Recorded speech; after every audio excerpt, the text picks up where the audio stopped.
ఇప్పుడు మీరు చూస్తున్న విజువల్ డీర్స్ అన్ని జేసీబీ లైట్లలో ఎక్కడికి వెళ్ళాలో తెలియక కొట్టుమిట్లాడుతున్నాయి. ఇదంతా హెచ్సియు యూనివర్సిటీ 400 ఎకర్స్ ల్యాండ్ మన గవర్నమెంట్ డిఫారెస్టేషన్ చేసి దాన్ని 400 ఎకర్స్ని ప్లాట్స్గా డివైడ్ చేసి రెసిడెన్షియల్ కాంప్లెక్స్కి ఇంకా సాఫ్ట్వేర్ కంపెనీస్కి ఇద్దామని ప్లాన్ చేస్తున్నాయి.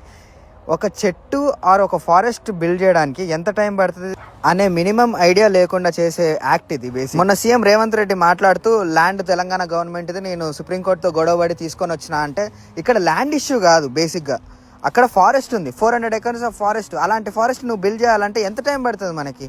ఒక చెట్టు నాటి దానికి నీళ్లు పోయాలంటేనే చేత కాదు ఎవరికి, అలాంటిది మొత్తం ఒక ఫారెస్ట్ని ఒక ఎకోసిస్టమ్ని బిల్డ్ చేయాలంటే చాలా టైం పడుతుంది. ఇప్పుడు అదంతా బాధ.